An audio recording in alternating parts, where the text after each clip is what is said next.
Hashtag voiceover script. The resort lobby was roaring with laughter until a quiet plea in broken English was mocked into silence.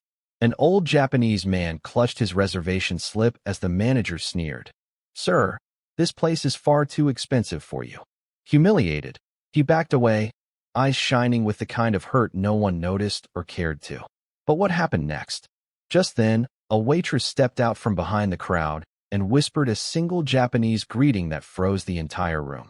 None of them knew it yet, but they had just insulted the billionaire who secretly owned every hotel they worked for. Kenji Morita stood in the middle of the crowded lobby and felt invisible, not the kind of invisible he'd paid for all these years, the carefully chosen privacy of a man who could buy silence and discretion. This was different. This was the invisibility of being dismissed, of being looked through like he wasn't worth the effort of focusing. His worn leather suitcase sat beside his feet, scuffed from years of travel, and his simple gray jacket hung loose on his shoulders. He looked exactly like what he'd intended, an ordinary older man on vacation. But he hadn't expected it to feel like this. The Grand Summit Resort rose around him like a cathedral of wealth, all marble floors and crystal chandeliers and windows that framed the mountains like expensive paintings. Everywhere he looked, staff members moved with practiced smiles, greeting guests who arrived in designer clothes and confident voices. A woman in a fur coat, in September, was being escorted to the front desk by two bellhops fighting over her luggage. A man in a tailored suit snapped his fingers, and a concierge appeared at his elbow like magic. The air smelled like expensive perfume and fresh flowers, and beneath it all, the faint scent of judgment. Kenji had been standing in line for 20 minutes. The line had been 6 people long when he arrived. Now it was 3 people long, but he was still standing in the same spot, because every time he got close to the desk, someone new would arrive and the staff would wave them forward. A couple in matching tennis whites. A family with shopping bags from stores Kenji owned stock in. A businessman who didn't even have luggage, just a phone pressed to his ear and an expression that said the world owed him speed. Each time, Kenji stepped back. He told himself it didn't matter. He told himself this was exactly why he'd come here, to see how his company's properties treated people when they thought no one important was watching. But knowing something and feeling it were two different things. And right now, what he felt was small. "Excuse me," he said quietly to a passing staff member, a young man in a crisp uniform with a name tag that said Dylan. His English was careful, each word placed like a stone across a stream. "I have reservation. I wait long time." Dylan glanced at him, then past him, scanning the lobby for someone more important. "You'll have to wait your turn, sir," he said, already moving away. The word sir sounded like an afterthought, something he'd been trained to say but didn't mean. Kenji nodded and stayed where he was. His feet hurt. He'd been traveling for 18 hours, Tokyo to San Francisco to Denver to here. Each flight another layer of distance between him and the life that had collapsed around him 3 weeks ago. His nephew, his own blood, the boy he'd mentored and trusted and prepared to take over the company. And all the while, that boy had been moving pieces on a board Kenji hadn't known existed, making deals behind his back, positioning himself to push Kenji out. The betrayal had been clean and surgical and completely legal. It had also been devastating. So Kenji had done something he hadn't done in 30 years. He'd left. No security detail, no assistant, no one who would look at him and see dollar signs or power or opportunity. Just an old man with a suitcase and a reservation made under a name no one would recognize. The line moved forward. Kenji moved with it. 2 people ahead of him now. He could see the front desk where a woman with perfect makeup and an even more perfect smile was typing on a computer. She looked up, caught his eye for a fraction of a second, and looked away again. Not worth her time. Behind him, he heard laughter. A group of guests, 3 men in golf clothes carrying drinks from the bar, had gathered near the lobby entrance, looking at something on a phone. One of them glanced over at Kenji and said something too quiet to hear. The others laughed louder. Kenji didn't turn around. He'd learned a long time ago that the worst thing you could do was acknowledge mockery. It only encouraged them. "Next," called the woman at the desk. The person ahead of Kenji moved forward. One more. Just one more. And then he could check in and go upstairs and lock himself in a room where no one could see him. He was so tired, the kind of tired that lived in his bones and made every small interaction feel like climbing stairs. Next, Kenji stepped forward. The woman at the desk looked at him, and her smile dimmed like someone had turned down a dial. "Name?" she asked, her tone flat. "Morita," Kenji said, setting his suitcase down carefully. "Kenji Morita. I have reservation." "Spell the last name." He did. She typed, frowning at her screen. The frown deepened. "I don't see anything," she said. "Are you sure you have a reservation here?" "Yes. I make reservation 3 weeks ago." He reached for his jacket pocket, trying to remember where he'd put the confirmation email. His phone, his wallet, everything felt scrambled in his head, exhaustion mixing with embarrassment. "Sir, if you don't have a confirmation number, I can't help you." She was already looking past him toward the next person in line. "Maybe you have the wrong hotel." "No, is correct hotel." "I'm sure. Please, can you check?" "I already checked." Her voice had gone sharp now, impatient. "We have nothing under that name. Now, please step aside so I can help the next guest." Step aside. Like he was blocking traffic, like he was some kind of obstacle. Kenji felt heat crawl up his neck, that particular shame that came from being dismissed in public, from being treated like you were too stupid to understand what was happening. His English was good, not perfect, but good enough. He knew what she was really saying. She was saying, "You don't belong here." "Please," he said again, hating how small his voice sounded. "I have reservation. Maybe different name. I can explain." "Sir." A new voice, sharp and male. Kenji looked up and saw a man in a manager's jacket striding toward the desk, his expression all business and no warmth. "Is there a problem here?" "This gentleman doesn't have a reservation," the desk woman said. Her tone suggesting the word gentleman was being generous. The manager looked Kenji up and down, the worn jacket, the old suitcase, the gray hair that needed cutting, and something closed in his face. "Sir, this is a luxury resort. If you're looking for budget accommodations, there are several motels about 15 miles down the mountain road." He said it loud enough that nearby guests turned to look. The message was clear: you can't afford this place. Something broke inside Kenji then, not loudly, not dramatically, just a quiet crack, like ice splitting on a frozen lake. He'd built an empire. He employed 40,000 people across 6 countries. He donated more money to charity in the last year than this entire resort probably made in profit. And right now, none of it mattered, because these people looked at him and saw nothing worth their time. He was about to speak, to say what he didn't know, when a voice cut through the lobby noise like a bell. Sumimasen. The word was Japanese. "Excuse me." But it was more than that. It was the polite form, the respectful version, spoken with perfect Tokyo pronunciation. Kenji's head turned so fast his neck cracked. A young woman was walking toward him from the cafe area, wearing a simple black uniform with an apron, her dark hair pulled back in a neat ponytail. She looked tired, the kind of tired that came from too many hours on your feet, but her eyes were kind, and she was looking directly at Kenji. She stopped a few feet away and bowed slightly, a small, respectful gesture that hit Kenji like a punch to the chest. Then she spoke again, and this time it wasn't one word.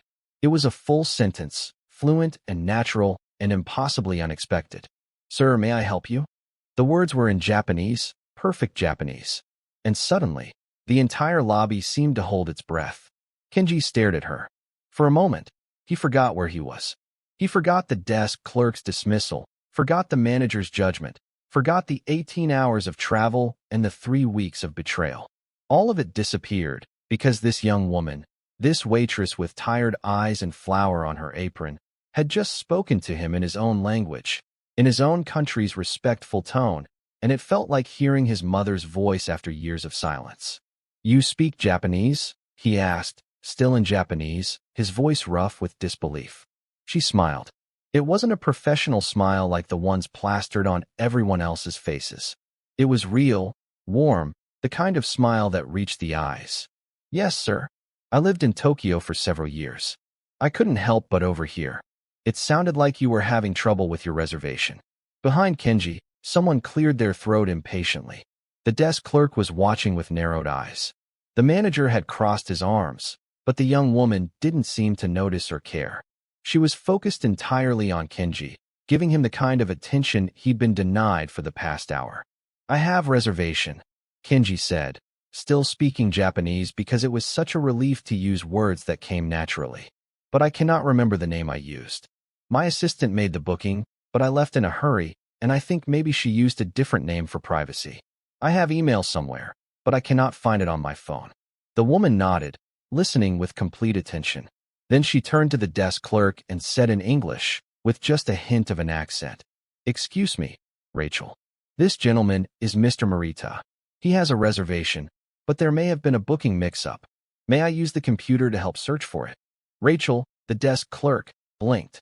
She looked from the waitress to Kenji, confusion and irritation fighting on her face. "Skylar, you're supposed to be in the cafe. This isn't your department." "I know," Skylar said, her voice calm and polite but somehow also firm. "But I speak Japanese, and I think I can help resolve this quickly. It'll only take a moment." The manager stepped forward, his professional mask slipping to show annoyance. "Miss Reed, I appreciate your initiative, but we have procedures." "The procedure is to help guests," Skylar interrupted gently. She smiled at him, that same warm, real smile, but there was steel underneath it now. "Right? That's what we're here for." For a second, the manager looked like he wanted to argue. Then he glanced around the lobby at the growing crowd of onlookers and forced a tight smile. "Fine. Make it quick." Skylar moved behind the desk, Rachel reluctantly stepping aside, and turned to Kenji. "Can you remember anything about the booking? A date, a credit card number, an email address?" Kenji's mind felt clearer now, less fogged by exhaustion and humiliation. He pulled out his phone with shaking hands and started scrolling through emails. "My assistant's name is Yuki Tanaka. She would have made booking. Maybe under her name, or," he paused, remembering, "maybe under T. It is my pen name I sometimes use for privacy." Skylar's fingers moved across the keyboard. She typed, paused, typed again. The lobby had gone quiet enough that Kenji could hear the click of her nails on the keys. 10 seconds. 20. He held his breath. Then her face lit up. "Found it. Imperial Suite, 14 nights, starting today." She looked up at the manager, and her voice went very soft, very careful. "It's the top floor suite, the one that's usually reserved for VIPs." The manager's face went white, then red, then white again. He leaned over the desk to see the screen, and Kenji watched understanding dawn in his eyes. The Imperial Suite wasn't just expensive. It was the kind of expensive that meant someone important, someone who mattered, someone they should have recognized. "Mr. Sato," the manager said, his voice suddenly oily with respect. "I am so deeply sorry for the confusion. If you'll just give us a moment to prepare your room key." "It's ready," Skylar said, already printing something. "I can give him his keys right now." She looked at Kenji, switching back to Japanese. "I'm so sorry for the trouble, sir. Would you like help with your luggage?" Before Kenji could answer, 2 bellhops appeared as if summoned by magic, reaching for his worn suitcase. The same people who'd walked past him minutes ago. The same staff who'd acted like he didn't exist. Now they were tripping over each other to serve him. "No," Kenji said quietly, still in Japanese. "Thank you, but no." He looked at Skylar, really looked at her. She was young, mid-20s maybe, with the kind of face that suggested she smiled often, but had also seen enough hardship to understand its weight. Her uniform was spotless despite the flour stain. Her posture straight despite obvious exhaustion. And her eyes held something he hadn't seen in a long time. Genuine kindness without expectation of reward. "How did you learn Japanese?" he asked. She glanced at the growing crowd around them, then back at Kenji. "It's a long story, sir. I wouldn't want to keep you." "Please," Kenji said. "I would like to know." Something in his voice must have convinced her, because she nodded. "My father was in the military. We lived in Tokyo from when I was 8 until I was 14. I went to a local school, made friends, learned the language. It was," she paused, and her smile turned sad. "It was the happiest time of my life. When we moved back to the States, I promised myself I'd go back someday. I want to be a translator, maybe work for the embassy or a company that does business with Japan. But university is expensive, and," she shrugged, "right now, I'm working here, saving what I can." "You're working in the cafe?" Kenji asked. "And the restaurant. Double shifts most days." She said it matter-of-factly, without self-pity. "It's good work, and sometimes I get to practice my Japanese when guests from Japan come through." Kenji felt something shift in his chest. Here was this young woman, working herself exhausted, dreaming of a future she could barely afford, and she'd stopped everything to help him. Not because she knew who he was, not because she expected a reward, but because she'd heard him struggling and decided that mattered. He looked around the lobby at the desk clerk who'd dismissed him, at the manager who'd suggested he try a motel, at the guests who'd laughed, at the staff who'd walked past like he was furniture. And he made a decision. "May I ask your full name?" he said to Skylar. "Skylar Reed," she said, looking slightly confused. Kenji nodded slowly. Then he turned to the manager, switching to English, letting his voice carry across the marble floor. "I need to tell you something. My real name is not T." The manager blinked. "I'm sorry, sir. My real name," Kenji said clearly, "is Kenji Morita." For a moment, nothing happened. Then he saw it, recognition dawning on the manager's face like a sunrise. The blood drained from his cheeks. Behind him, Rachel grabbed the edge of the desk to steady herself. One of the bellhops actually gasped. Kenji Morita, owner of Morita International, parent company of Summit Resort Properties, owner of this hotel and 63 others across the world. "Sir," the manager breathed. "I didn't. I'm so." Kenji held up a hand, and the man fell silent. "I came here quietly because I wanted to see how my hotels treat guests when they think no one important is watching." He let that sink in, watching shame and fear spread across the manager's face. "Now I know." The lobby was completely silent. Even the fountain seemed to have stopped gurgling. Kenji turned to Skylar, who looked stunned. "Miss Reed, you showed me kindness when everyone else showed me nothing. You helped me when you had no reason to help, when it wasn't your job, when you gained nothing from it. This is rare." His voice cracked slightly. "This is valuable. Skylar started, then stopped. "Anyone would have."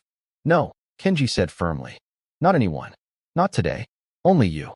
He turned back to the manager, his voice going cold, sharp, every word a blade. "You're fired. Effective immediately. The desk clerk too. And I want the names of every staff member who walked past me, who ignored me, who treated me like I didn't matter. I will review their employment personally." The manager opened his mouth, closed it, opened it again. No words came out. Rachel had tears streaming down her face. "But sir," the manager finally managed. "You suggested I try a motel," Kenji said softly, "because I looked poor. Because my English is not perfect. Because you decided in 30 seconds that I was not worth your time. How many other guests have you treated this way? How many people have walked through these doors and been judged, not by their humanity, but by their appearance?" No answer. The manager stared at his shoes. Kenji turned to Skylar again. "Miss Reed, I am creating a new position, guest relations cultural liaison. Your job will be to ensure that every guest, regardless of appearance, language, or background, is treated with respect. The salary is $90,000 per year. Do you accept?" Skylar's mouth fell open. "What? I don't." "90,000 plus benefits," Kenji said. "And I will pay for your university education, any program you choose. You want to be a translator? You will be the best translator. I will make sure of it." Tears spilled down Skylar's cheeks. She pressed her hands to her mouth, shoulders shaking. "Why?" she whispered. "Why would you do this?" Kenji thought about his nephew's betrayal, about the 3 weeks of pain and doubt, and wondering if kindness was weakness, if trust was foolishness. And here was this young woman, proving that goodness still existed, that some people still helped others simply because it was right. "Because you greeted me in Japanese," he said quietly. One sentence. That's all it took, and it changed everything. He reached out and took her hand.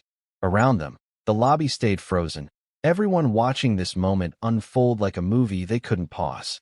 "In my country," Kenji said, "we have a saying, one kind word can warm 3 winter months. Today, you gave me more than a kind word. You gave me back something I thought I'd lost." "What?" Skylar asked through her tears. "Hope," Kenji said simply. He released her hand and turned to address the entire lobby, his voice ringing clear. "Starting today, Summit Resort Properties will have a new policy. Every property, every country. We will judge guests by respect, not by appearance. Staff will be trained in cultural sensitivity, and anyone who fails to treat another human being with dignity will be removed immediately." He paused. This is not a request. This is law. Silence. Then slowly, someone started clapping. One person, then another. Then the whole lobby erupted in applause. Skylar was crying openly now, and Kenji found his own eyes wet. He hadn't expected this.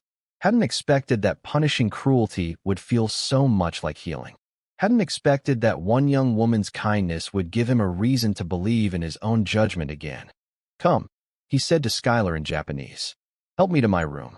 I am very tired, and I have many calls to make.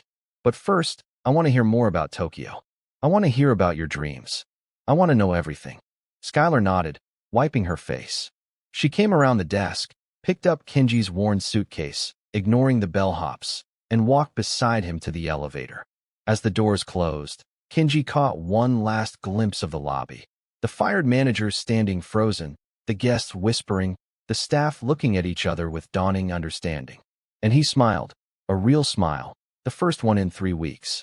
Thank you, he said softly to Skylar. She looked up at him, her eyes still shining with tears. For what? For seeing me, Kenji said, when I was invisible. The elevator rose, carrying them up and away, toward the top floor and the imperial suite and a future that had just been rewritten by a simple greeting, by words in a language that meant home, by one person who decided that kindness mattered more than convenience. Sumimasen, she'd said. Excuse me. And with that one word, everything had changed. Sometimes the smallest act of kindness creates the biggest change. Skylar didn't know she was helping a billionaire. She just saw someone who needed help. That's what real kindness looks like. It doesn't wait for a reason. It doesn't ask, what's in it for me? It just acts. What would you have done if you saw someone being ignored like Kenji was? Would you have stepped in to help, or walked past like everyone else? Drop your answer in the comments. I really want to know. If this story touched your heart, please hit that like button and share it with someone who needs to hear it today. And don't forget to subscribe to Storysphere for more powerful stories that remind us what really matters in life. Thank you for watching.